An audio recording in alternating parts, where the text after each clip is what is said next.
Shabbat Shalom. Sahoraim Tovim, good afternoon. Baruch Haba, we welcome you to the teaching ministry of Harlingen Messianic Synagogue. Before we get started, a few announcements for you. We have the festivals coming up. Rosh Hashanah will be October the 2nd at 7 o'clock here. So we invite you to come and join with us to celebrate the Feast of Trumpets, the Feast of the Shofar. And so we will be blowing the shofar. So bring your shofar and blow with us as we celebrate the coming of the King. You know that old song written by Bill Gaither, "The King is Coming"? I can hear the trumpet sounding. Literally, it's the shofar. I can hear the shofar sounding. And so the King, we're in Elul right now. The King is in the field. He's approaching. So it's we have about a week and a half to go. So we ask that you prepare for that. And then on the 12th is Yom Kippur. But because Yom Kippur is Shabbat, it is postponed for a day because we're not permitted to fast on a Shabbat, because Shabbat is emblematic of the world to come. There will be no sorrow, no death, no crying, none of those kinds of things. There will be no fasting in the world to come. And so because it's emblematic of that, it takes precedent. The Shabbat takes precedent over. And so Yom Kippur is postponed for a day. And so that evening we will begin. So that the Shabbat evening we will begin Yom Kippur. So we will have a service. So we'll have our regular morning service for Shabbat. And then we'll come back at 7 o'clock and go into Yom Kippur. There will be 3 services for Yom Kippur. The first one will be that Shabbat evening at 7 o'clock. It is customary for us because we will be prostrating, we will be bowing before God in the service, and so we will be separating men and women. So men will be sitting on one side, women will be sitting on the other with the barrier in between the two.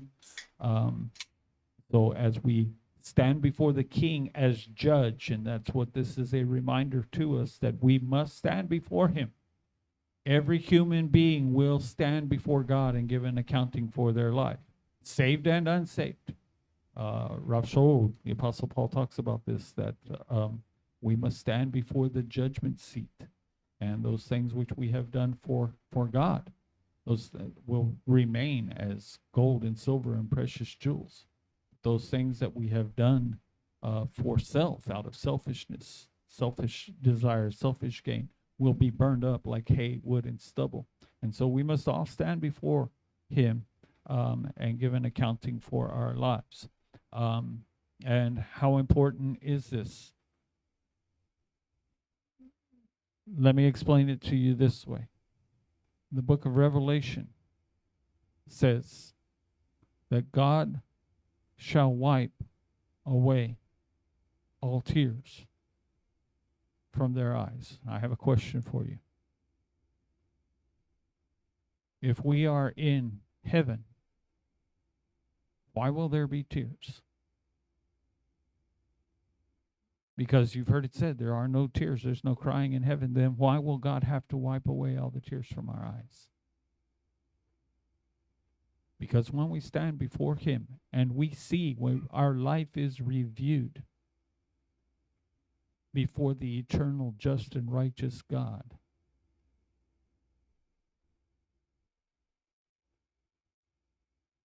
I look back over all of my selfishness, my ego, all of my failures, all the opportunities that I've thrown away. It's going to break our hearts when we realize that our lives should have truly been spent for him. It will break our hearts. And so he shall wipe away all tears from our eyes, and the former things, watch this, will be remembered no more. You're not, from that point on, you will not remember, nor will they come to mind, he says. You will not remember, today, what? You sit there and you think about your past. You think about all the things that we've done, all the things I've done, the regrets that I have, the mistakes that I've made. And they pop up from time to time. But in the world to come, no, it's gone. It's done. And they'll not even come to your mind anymore. Not only will you be turned and returned to the Father, but your past mistakes and sins and selfishness and egos, you won't even remember those things anymore. And so there will be no more crying. For the former things have passed away. And they will not even come to your mind anymore. And so Yom Kippur is a day to remember that, to think of those things in that way. And then Sukkot will be coming up following that. The dates are on our Facebook page under events. And so if you go there, you can see the calendar when we will be meeting. Keep Larry in your prayer, Craig's brother Larry. He's going through another chemo treatment going on. And so, yeah. So be praying for him. It's very rough, and be praying for Craig because he's taking the brunt of it. Be praying for Manuel, chaplain up at with the National Guard up in McAllen. And they had a death up there, so he's dealing with that. They had a death among one of the soldiers with one of the soldiers, and so he's up there dealing with that. Raymond and the Ortas are out of town, and so be praying for them as they travel. I think they're going to be out of town next week too, so be praying for them as they travel. Marcy and Nathan and Daniel as well, be praying for them. They're traveling the country. They're touring the country, so be praying for them as they travel, that the Lord would keep them safe. All right, so let's go to the Lord in prayer. Avinu Malkeinu, our Father, our King, we love you. We thank you for loving us, for watching over us, seeing us safely through this week, Father, and bringing us to this place at this time to worship you, Father, to glory in all that you do for us, and Father, to study your word together. And so at this time, as we open the scriptures, to take a look and to see what you have for us, Father. Speak to our hearts and touch us and move upon us. Holy Spirit of God, move within and have your way within us, that we might know and understand, that we might reach upward to you,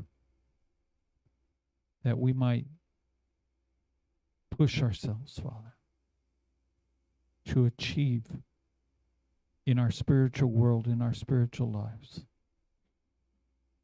where you would have us to go, the heights that you would have us to reach, to walk a closer walk with you. And so bless us now as we study. I ask that you breathe upon these words, that they have impact, that they penetrate our ears, our minds, and our hearts. And so bless us now. We ask in the name of Yeshua Mashiach. Amen. So Genesis chapter 1. We are studying still the creation of Adam in Genesis chapter 1. Because it says in verse 26, then God said, let us make man in our image, after our likeness.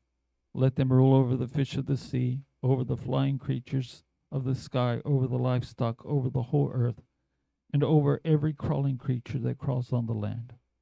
So God created mankind in his image. In the image of God, he created him, male and female. He created them. So we are going through, what does it mean to be created in the image of God? B'Tselem Elohim, in the image of God. Be in Tselem, image Elohim, of God. What does this mean? Well, it means that we are created with his attributes. We're created with his attributes. His the way that he reveals himself to us is by manifesting these attributes towards us so that we can relate to him. This is all about relationship. This is all about your relationship with God, my relationship with God. And so the way that a parent relates to a child, the way that you relate to a newborn baby, how you will coo and Google over that, talk baby talk to the baby. Why do you talk baby talk to the baby? Because you are causing a bond, a relationship to be built in that baby. You're relating to that child.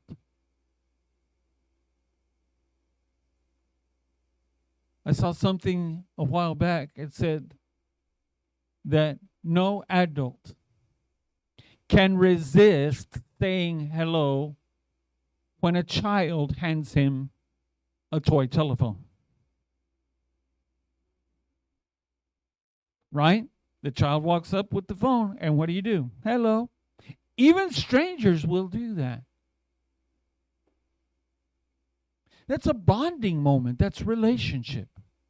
You're relating to that child. When the grandchildren come to me, oftentimes I will sit down so that I'm on their level. Or I'll get down on my knees so that I'm on their level. There are times it's becoming more rare because I'm not so strong anymore and they're getting heavier, but there are times where I pick them up so that they're at my level. There are times where I will have them stand on a chair because I can't hold them anymore.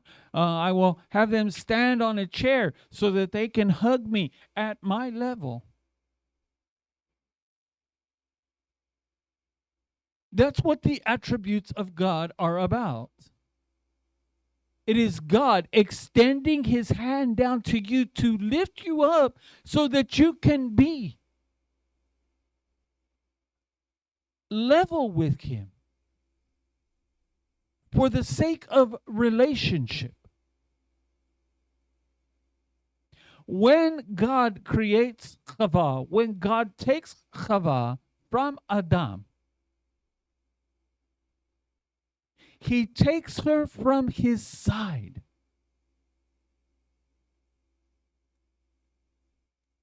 Because it's about relationship. It's about being on the same level. It's not that the man is more important than the woman, or that the woman is less than the man.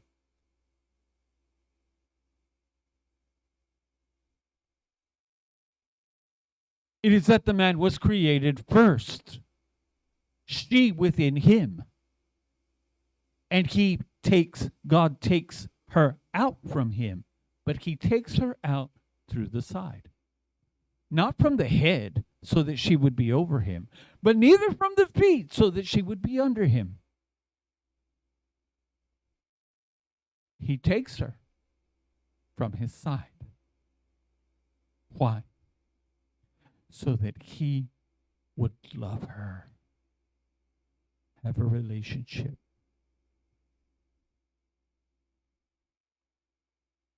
It's all about relationship.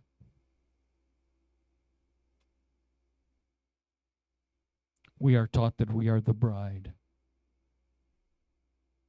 And we'll get into this when we get into Chava. We're taught that we are the bride.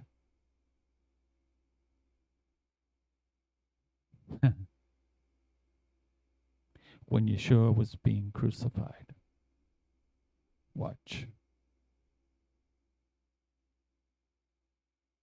Where was he pierced?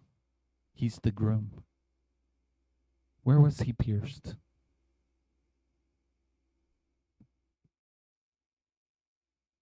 Into his heart,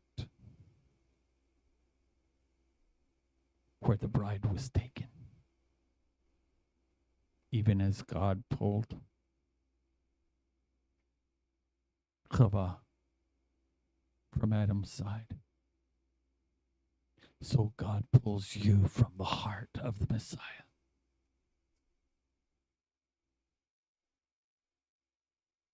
He's pierced in his side because he's the second Adam. He's reenacting the creation of Chava. We are Chava.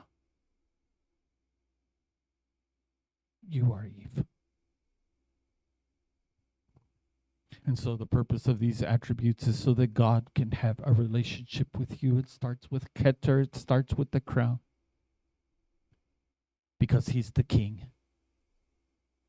And we go down to Malchut, kingdom, because where there is a king, there must be a kingdom.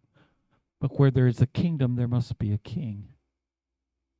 And so they are wedged within each other. You cannot have the one without the other. But remember what I have taught you concerning these things, that every attribute is within every other attribute, saying that Malchut is within Keter. The kingdom is within the king. As we approach him to have a relationship with him,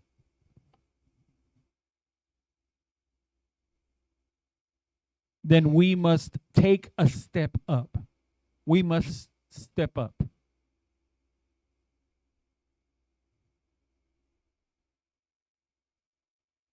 Rav Shaul, the Apostle Paul, upbraids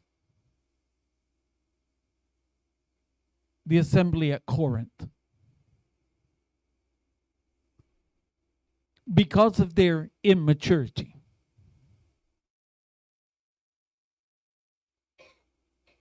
He tells them, you should already be eating meat. But here I am having to give you milk over and over again because you're still in a baby stage. You're still immature in your spirituality.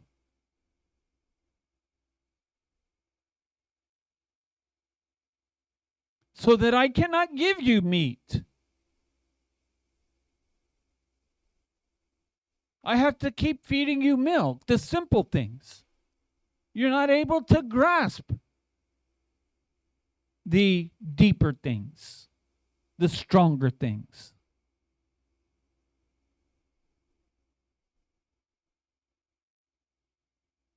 And so it is that God intends us to grow in our spirituality, to grow in our spirituality, causing us then to grow in our trust. Because relationship is all about trust.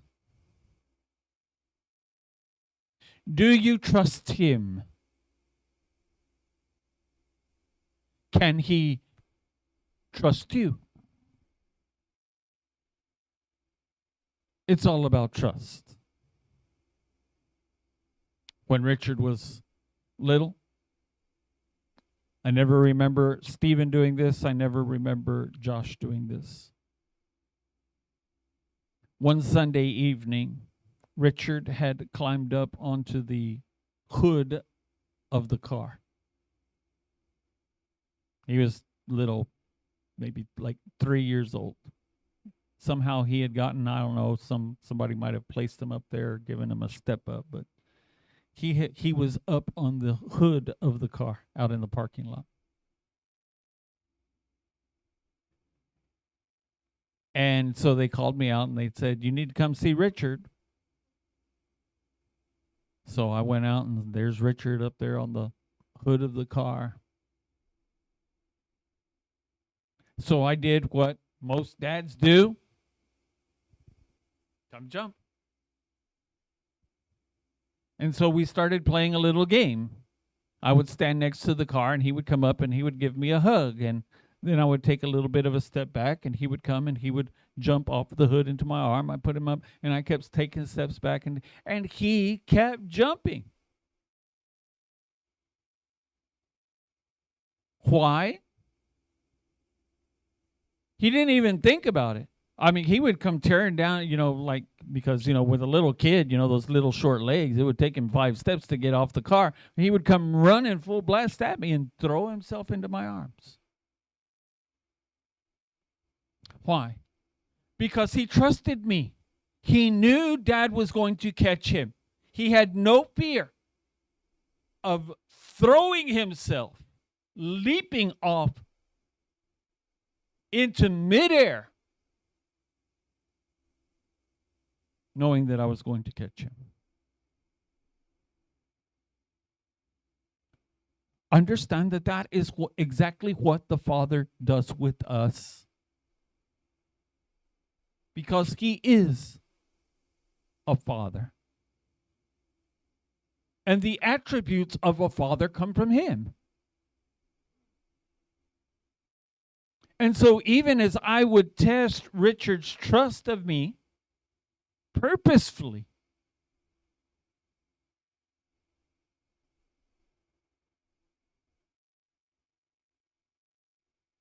so our Father in heaven tests our faith, our trust.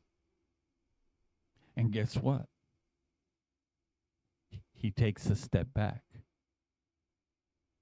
And then He says, "Jump. Will you trust me? I'll catch you. Jump." Take, you've heard it said, a leap of faith.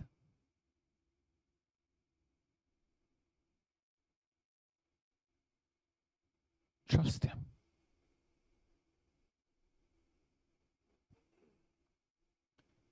A child is not intended to stay a child. A baby is not intended to stay a baby. They are born to mature, to grow. In fact, every person sitting here today was at one time a baby. Unable to provide, unable to care for yourself. Unable to provide for yourself. You were wholly dependent upon mom and dad for everything.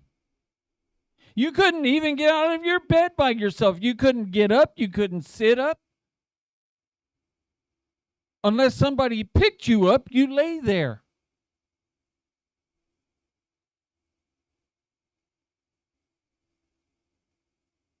You had to be fed. Not only was your food made for you, prepared for you, it was fed to you.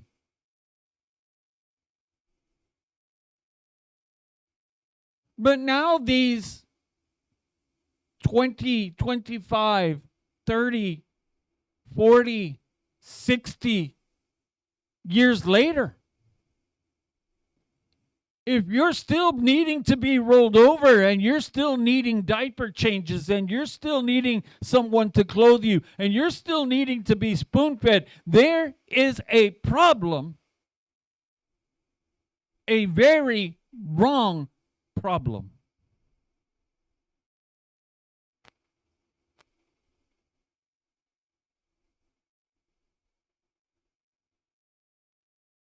It's called a developmental problem. You did not develop the way you should have, the way you're supposed to.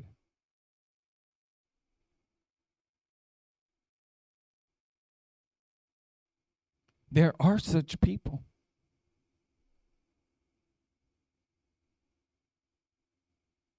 Richard and Josh and Charity, all three of them, work in classrooms dealing with these very kind of young people who something went wrong and they're not able to develop properly.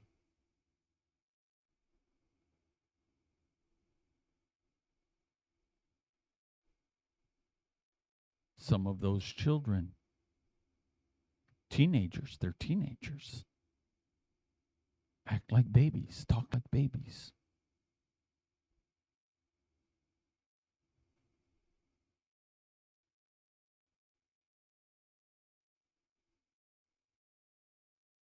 God did not create you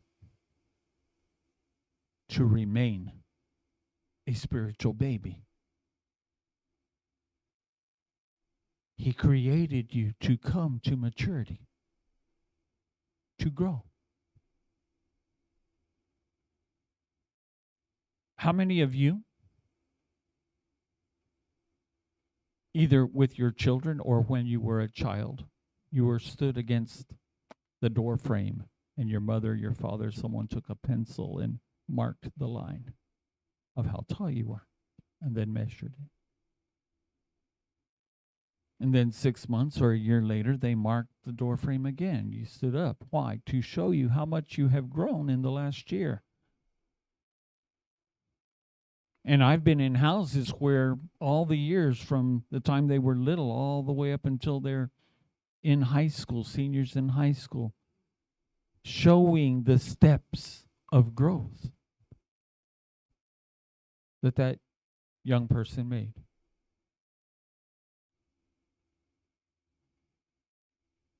In school, they have you take achievement tests.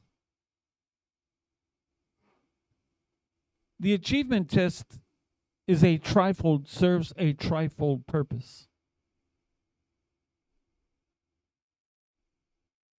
The first is so that the teacher and administration of the school knows how far you have progressed, knows where you are.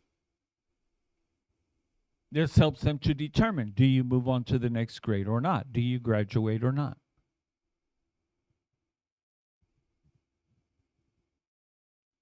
The report of those achievement tests are mailed to the parents so that your parents will know where you're standing, what you need to work on.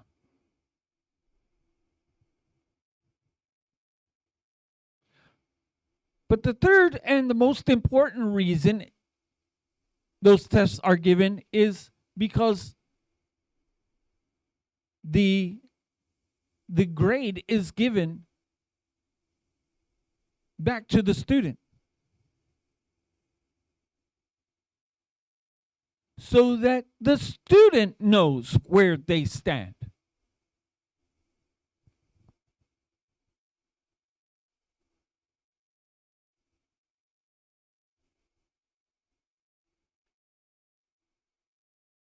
Where do you stand with God? Where are you in relationship with Him? Can I share? I'm gonna give you two things to think about to exemplify this. Miss Wilma was the registrar at the high school. What does that mean? It means that she took in all the grades of the students and she made all of the calculations to determine credits.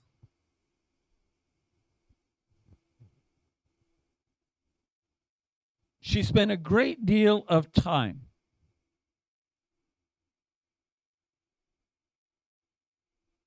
she had to calculate the grades of every student in the high school.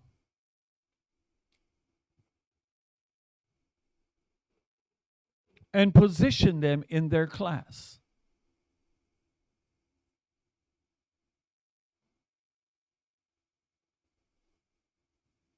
There's a group of students called the top 10%.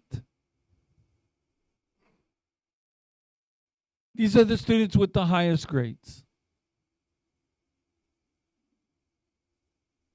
When you get into the top 10%, there's a lot of jockeying going on. You know what jockeying is? You know, jockeys that ride horses and they're trading. There's a lot of this going on. You know, this one's passing that one's passing this one. And it is very, very competitive at the top.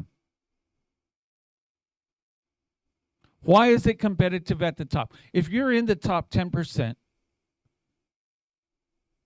chances are you will get a very good deal from certain colleges, universities, certain grants, things like that.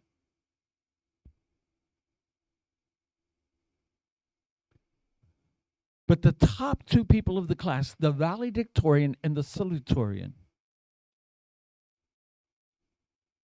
get to choose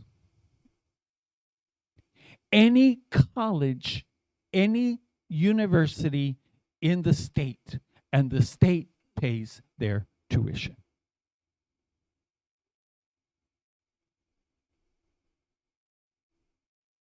Very lucrative. Because today,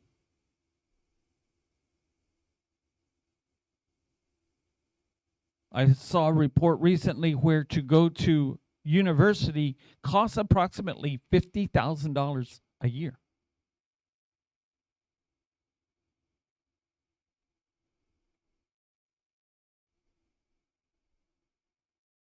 To get what they call a free ride, all 4 years, paid in full.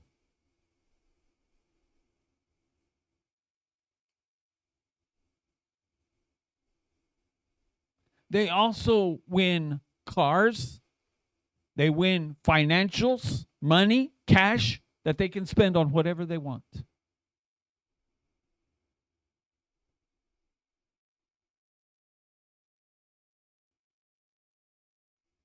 You see what I'm saying? They honor those, the first two.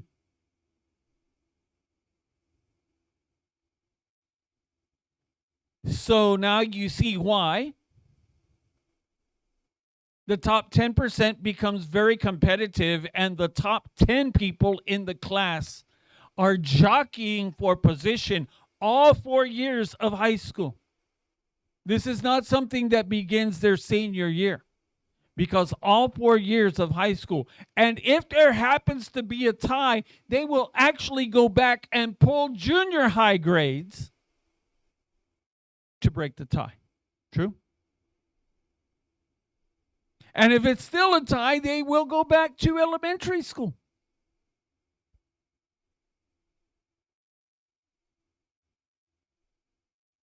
Saying that all of the education is important for these people.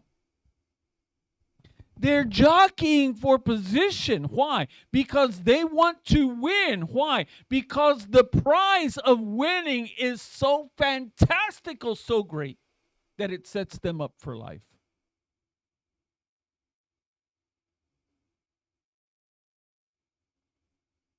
So,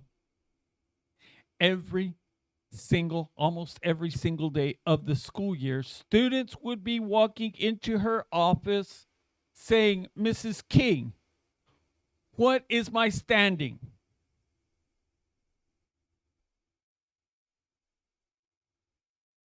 And Miss Wilma would give them their standing, where they were positioned at the class at that moment. The closer that they came to the month of May, the more they frequented the office. Where do I stand? What is my average? What's my grade? What's my pointage? Where am I?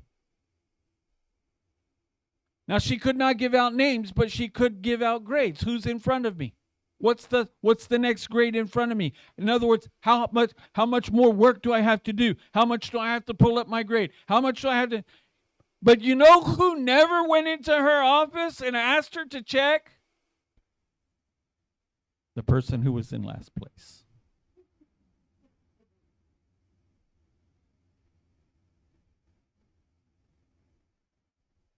Oh, occasionally she would have a low average person go in and ask where they were, what their standing was, more to see if they were going to even graduate than anything.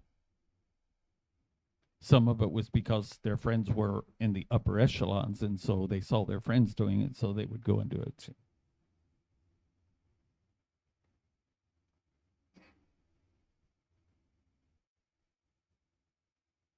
Do you know that this is true in the spiritual realm?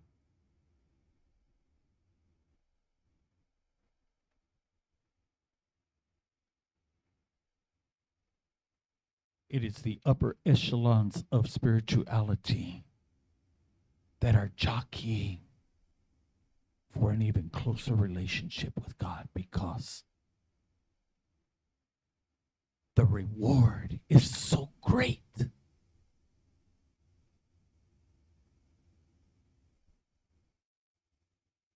As Paul says, everyone's running the race, but only one's going to win.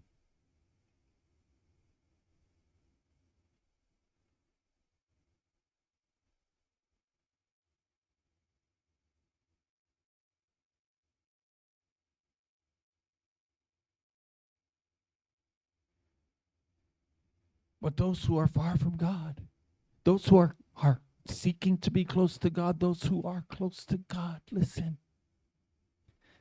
they're frequently going to the Father and saying to him, asking of him, where do I stand with you? What do I need? They would go to Miss Wilman, they say, what do I need to get closer to graduating at the top?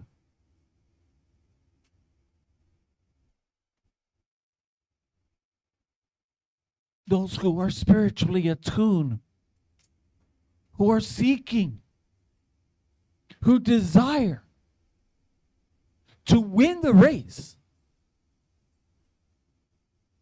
they're consistently going to God and saying, where do I stand with you? What do I need to do to draw closer to you?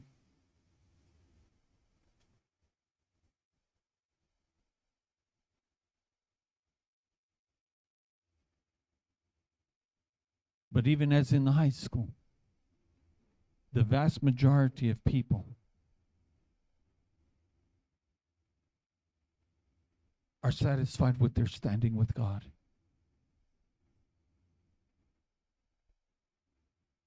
They're average.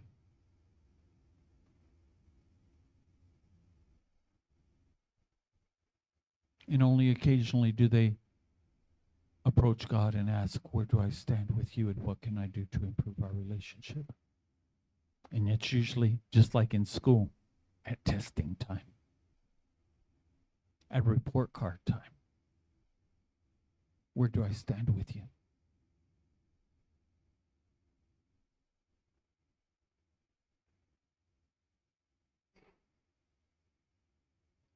There were those at the high school who literally, especially getting towards May, getting into May and getting the last few weeks, were in her office every single day asking her, what's my standing? What's my standing? Where do I belong? Where do I stand? How can I improve? How can I do better? What do I need to do to climb up this ladder? Now, why am I telling you all of this? Because this is called Jacob's ladder. The whole point of this is to improve my relationship with God, with our Father. To improve my standing with Him.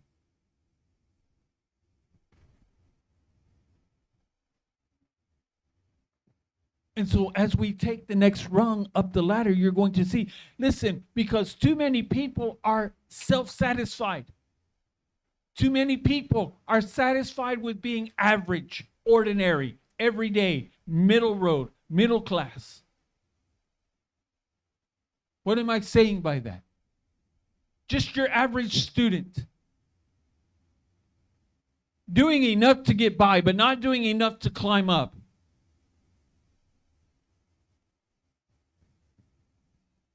Doing enough to pass, but not doing enough to achieve.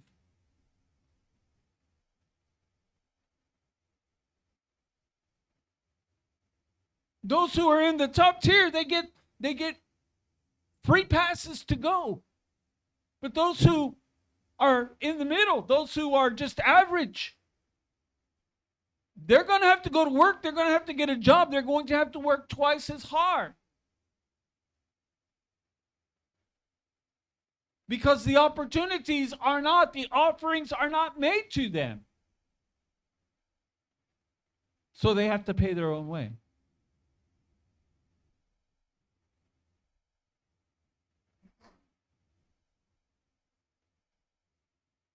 And so it is in your spiritual life. God hears the prayers of those who are close to Him. And He answers the prayers of those who are close to Him.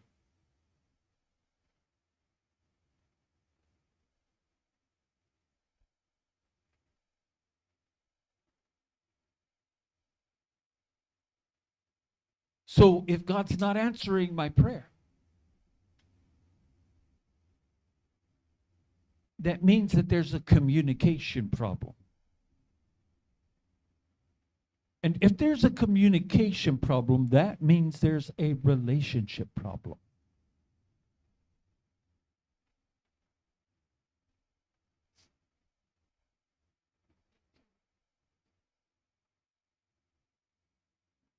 So how do you correct the communication problem? You correct the relationship problem. How do you correct the relationship problem?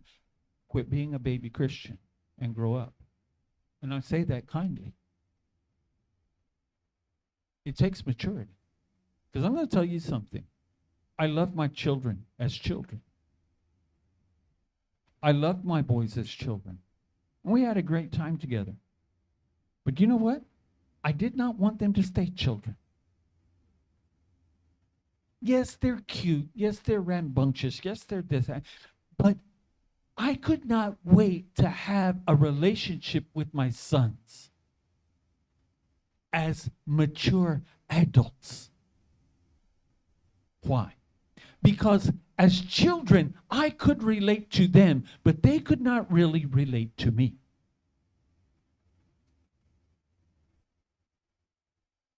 But now, as adults, we can relate to each other.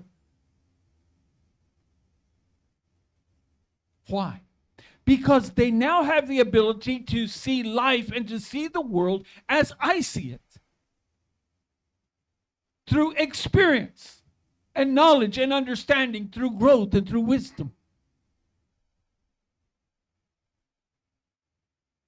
How many of you have caught yourselves, you said, when you were a kid, you said as a teenager, you said, I'm never going to be like mom. I'm never going to be like dad. I'm never going to say that. I'm never going to do that.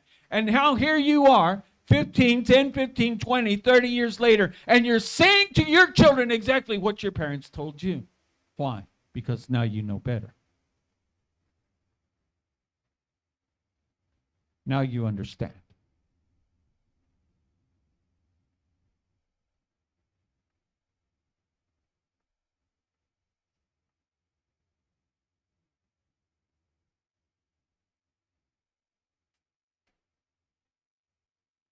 So this is all about growing up. This is all about maturity, taking the next step.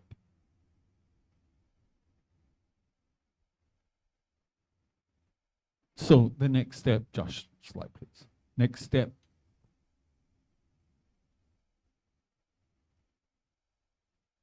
From Malchut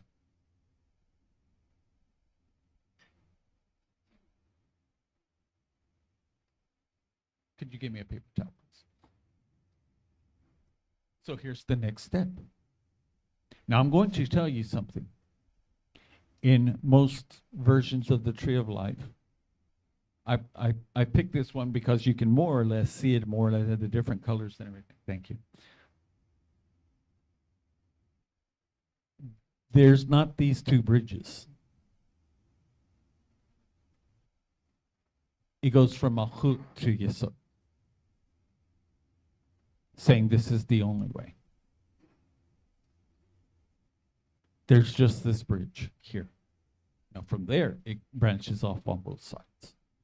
But here, there's only this.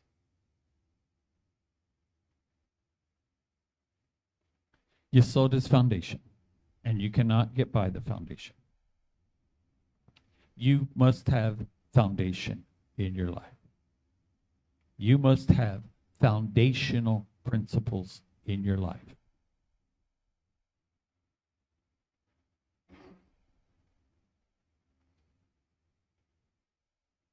One day, early in the Chicago Bears, back in the 20s or 30s, I forget, and I can't remember off the top of my mind the name of the coach. The Chicago Bears were playing football, and they got just trounced by the opposing team. Very famous football coach.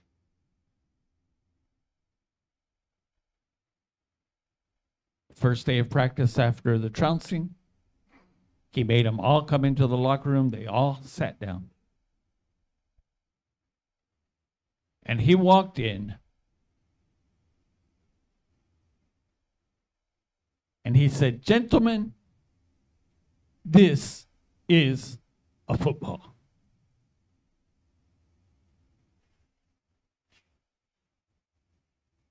These are grown men. They're playing professional football. And he walks in with a football in his hand and he says, "Gentlemen, this is a football." Which was his way of saying what? Back to basics, back to fundamentals.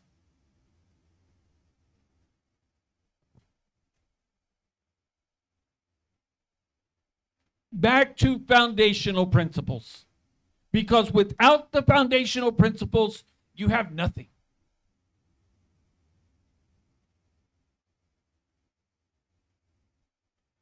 Yeshua tells the parable of the wise man who builds his house upon the rock.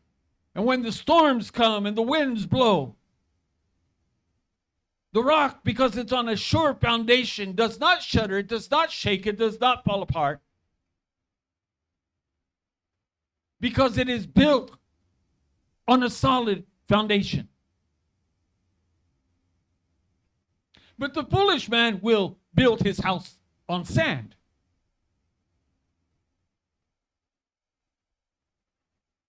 Because, you see, what he's saying, the sand shifts so that when the seas roar and the storms come in and the wind blows and the sand is shifting and moving, the house is going to fall down. It's going to collapse.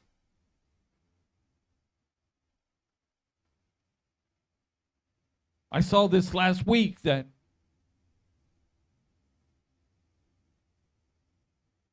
there are some very expensive homes. It's in North Carolina or South Carolina. Some very expensive homes built right on the beach.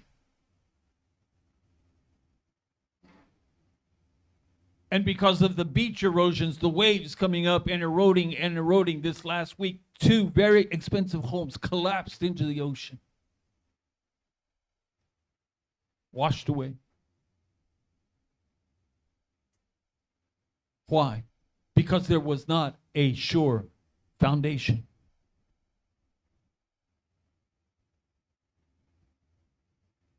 You must have a foundation upon which to build your home. You must have a sure foundation upon which to build your life. If you do not have a sure, a firm foundation, a solid foundation, your life is going to fall apart. It will.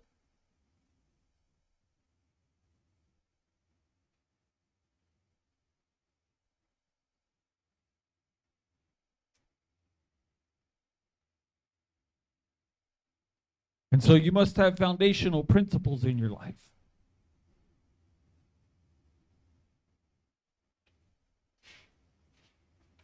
What is this foundation?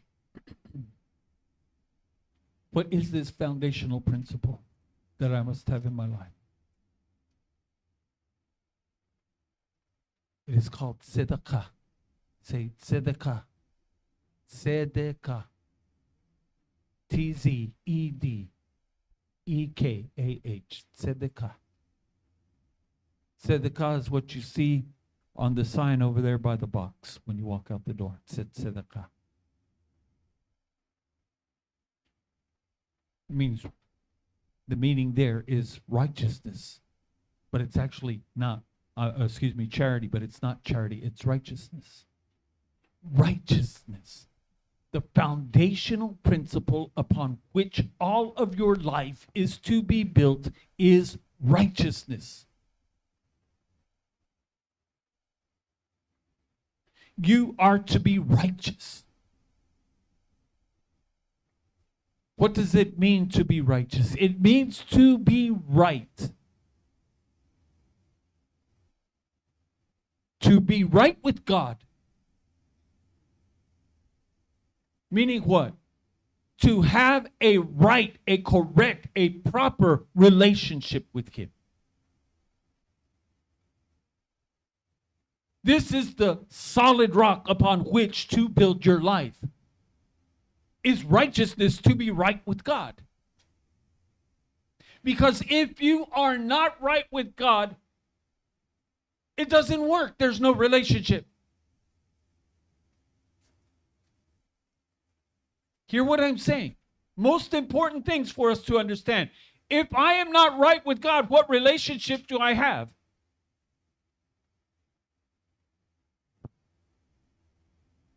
You see, you can be a husband or wife.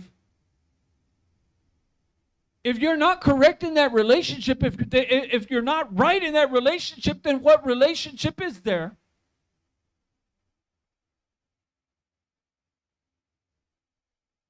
If the husband is out and flirting with other women, or the wife is out flirting with other men, what relationship is there truly between the husband? They may say they have a relationship, but there's a problem there. There's an issue.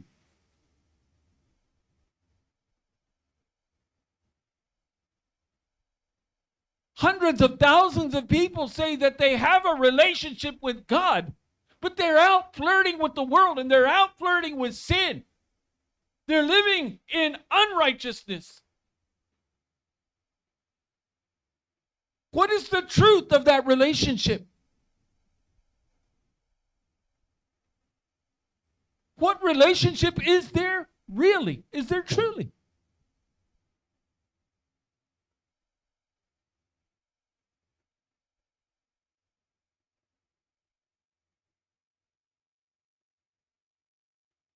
Put to the side all the sizzle, all the dazzle, all the flashy.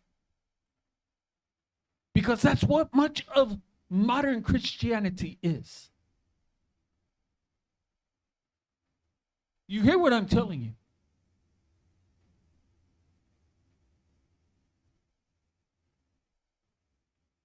It's a firecracker relationship.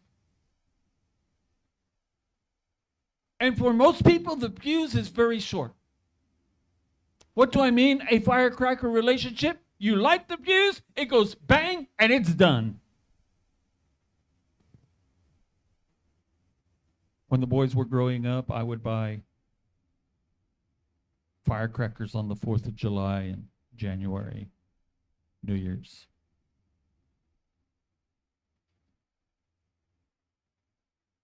But one day it dawned on me.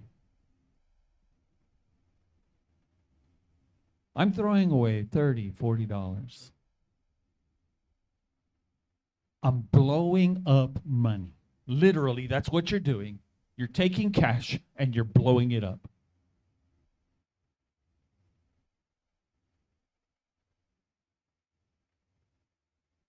Now, if you buy firecrackers, I'm not telling you not to buy firecrackers. I'm giving you a spiritual lesson. Understand what I'm saying?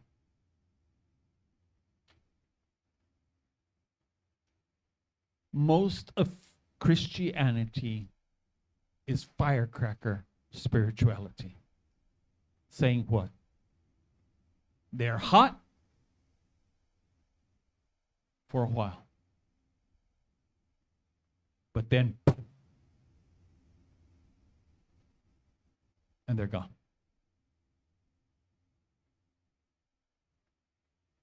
That is very immature spirituality.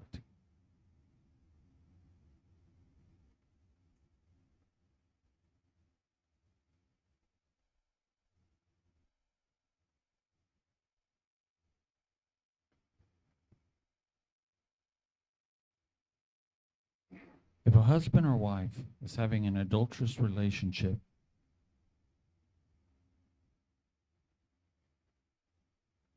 then what is the relationship with their partner, with their mate?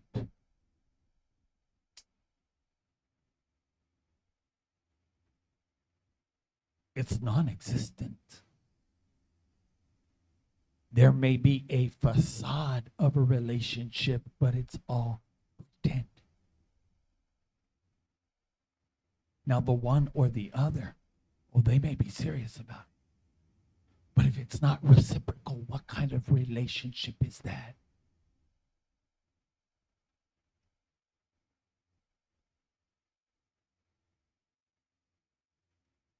And so the person who is serious and dedicated in the relationship then is in the relationship feeling lost, alone, empty.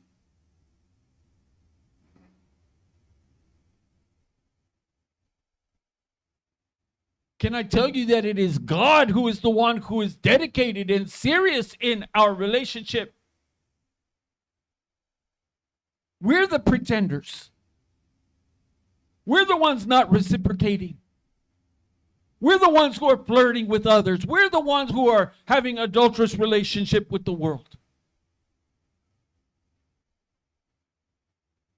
It is God who walks away feeling empty and alone and left out.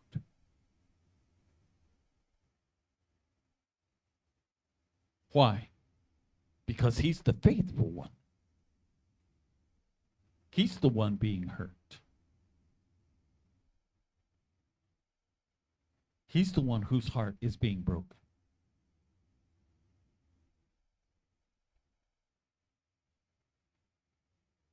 And so you must have a right relationship with him. That is the key.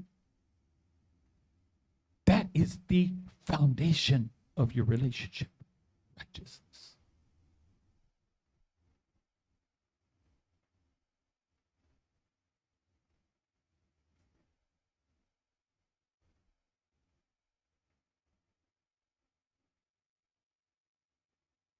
Righteousness is to be right with him. Well, how do I achieve righteousness? How do I become righteous? He's given to you an instruction manual that defines righteousness for you. This is what it is to be righteous. This is what it is to be right with God.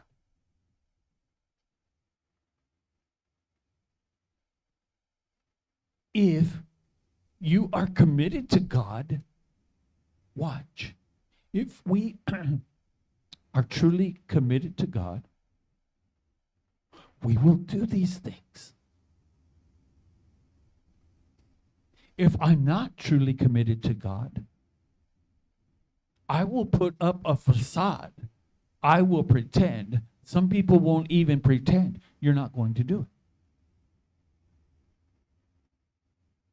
it. If I am not dedicated to God and to this relationship with God, I'm not going to do these things. It's as simple as that.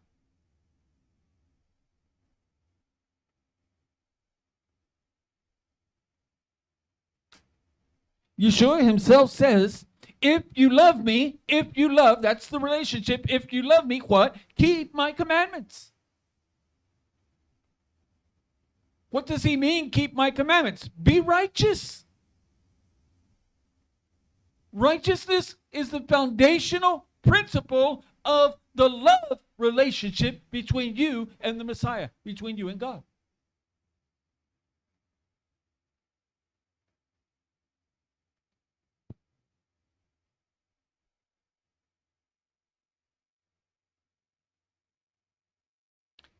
And in fact, last week in Deuteronomy, I believe it's chapter 21. I'm not going to look it up. Deuteronomy chapter 21, the parsha from last week. He's talking about the judges, setting up judges.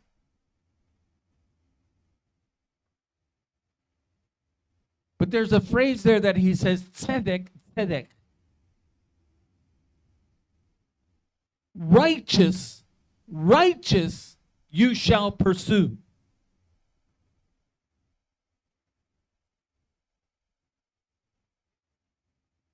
In many English translations, it is translated as justice because they are equivalent.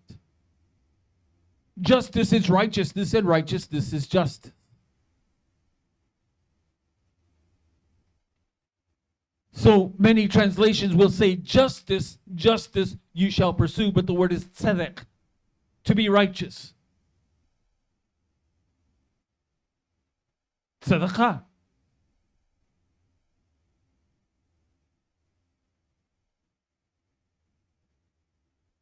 Saying what? Saying, I am to pursue. He says, righteousness, righteousness, justice, justice, you shall pursue. It means to chase after.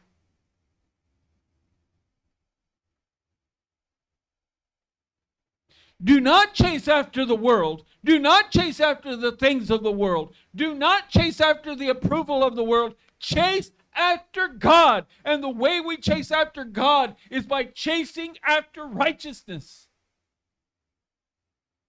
To study it, to find out how to be righteous, and to strive for righteousness in my life.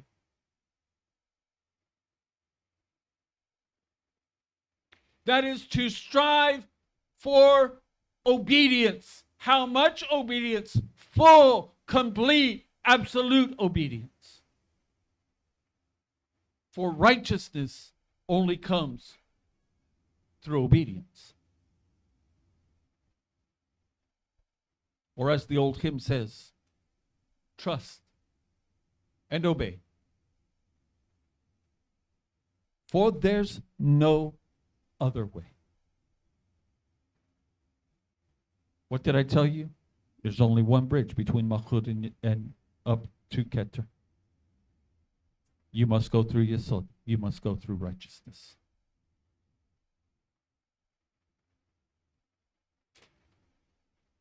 You must go through Yesod. You must go through righteousness. Righteousness is so foundational to you that God commands you to chase after it. Pursue it.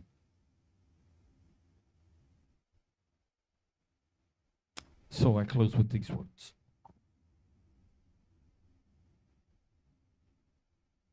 How many of you remember your first love?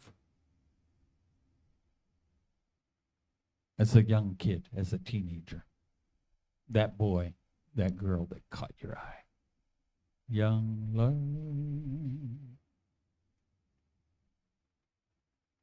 I could do another one. And they call it puppy love.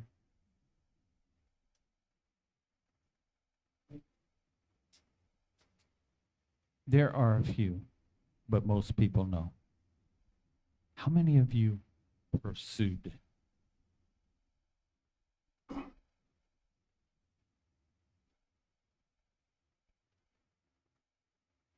What do we mean pursue? Now there are those who are very bold and just right out. Most of us follow the subtle path. You study that person. You find out they like this kind of candy. Oh, okay. They like that. Well, I'll get them some of that. Or you hear them say, yeah, I really love this type of flower. And so what do? Well, you go and get them that flower.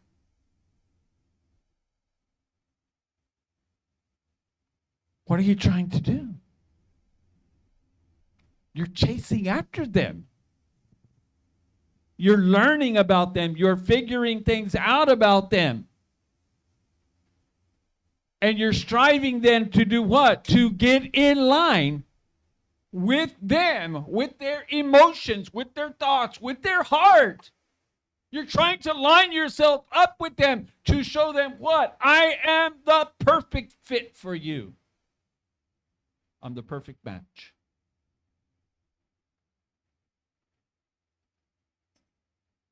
Why, you'll even lie to try to prove to them. I mean, she may like a certain kind of candy and you don't really like it, but you'll tell her that you like it because she likes it and you want to line up.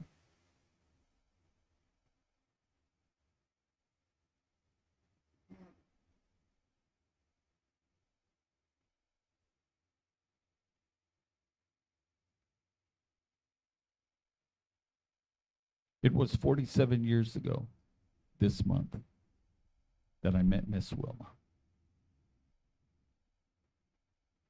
Tennessee Temple University.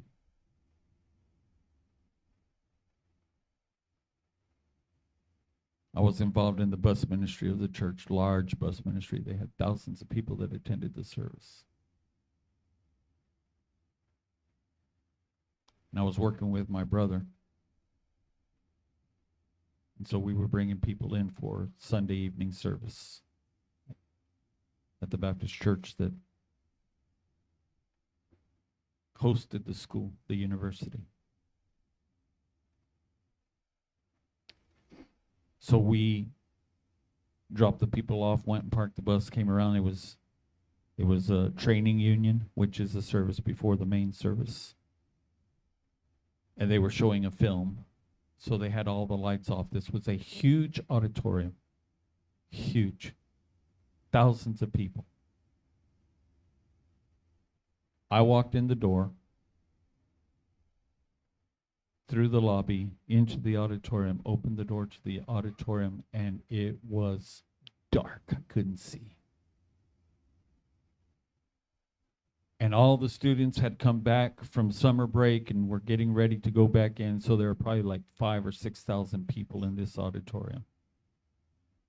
I mean, it was packed. First Sunday, all the students back. And I started walking down the aisle, looking for a seat anywhere to sit down. And I heard a psst. And I turned around, psst. And I turned around.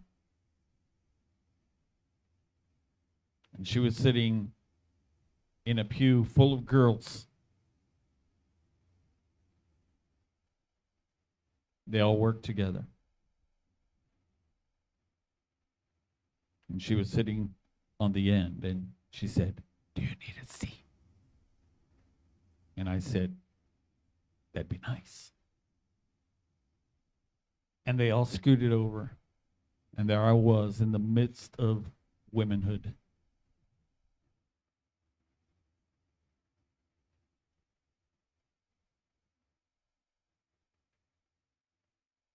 And my heart was taken.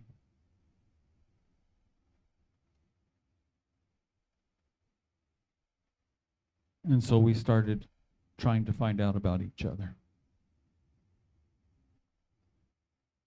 We started talking relationship.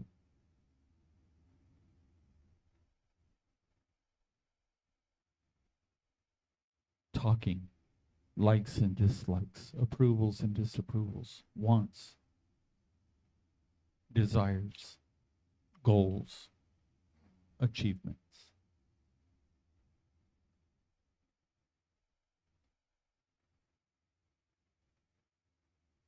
And we started lining ourselves up with each other.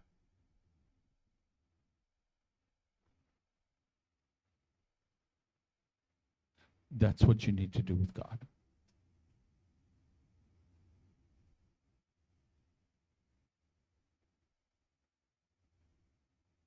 Line yourself up with Him.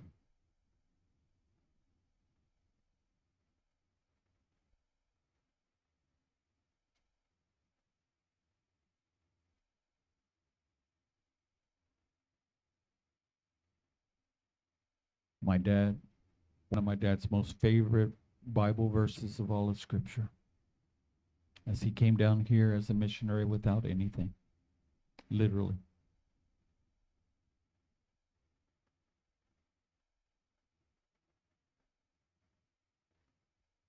Matthew 6:33. You seek first the kingdom. What? Malchut of God. And his what? Righteousness. And all these things shall be added to you. You hear what I'm saying?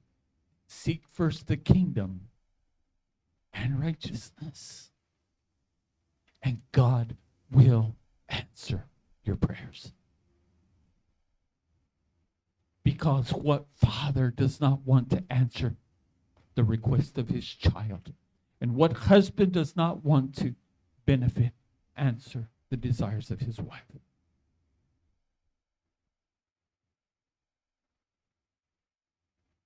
But there must be a relationship, first and foremost. And in order for there to be a relationship, you have to line yourself up with him.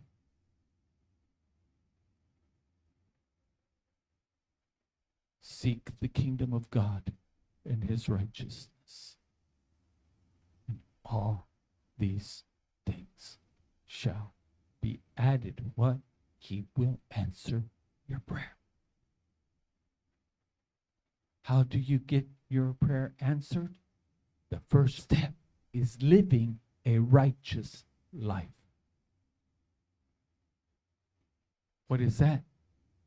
Obedience. If I am not an obedient child, why should I expect my parent to give in to my wishes and my desires?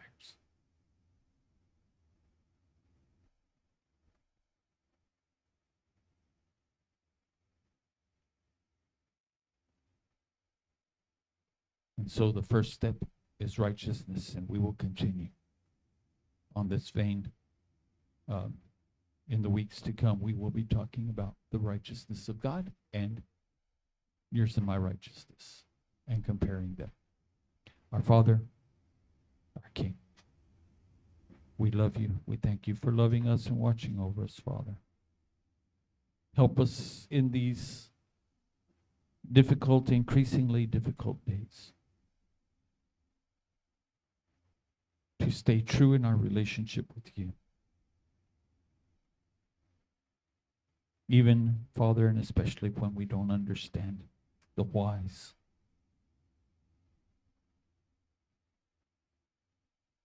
When we don't understand the reasons that we're going through the things that we go through. In these days and these moments, then, fill us with trust and hope. The potential of who and what we are and what we can do. And to bring those things to fruition, to bring them into reality. Stir us to obedience. Holy Spirit of God, burn within us. And when we're not where we're supposed to be, and when we're doing things we're not supposed to be doing, Father, burn within us our conscience. May our conscience bother us supremely, keenly, sharply, like a paper cut, warning us of the dangers we're imposing upon ourselves and those around us.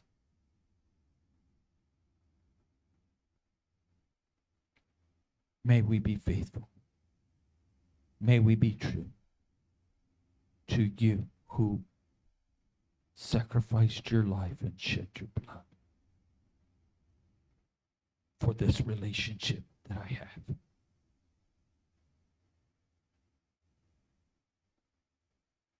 May I be keenly aware of this relationship at all times. May it ever be in front of me, even as my wife before we got married. I carried the thoughts of her in my heart and in my mind. May I have that kind of relationship with you. I love you. I thank you for the opportunity. Through Yeshua Mashiach. Let's all stand.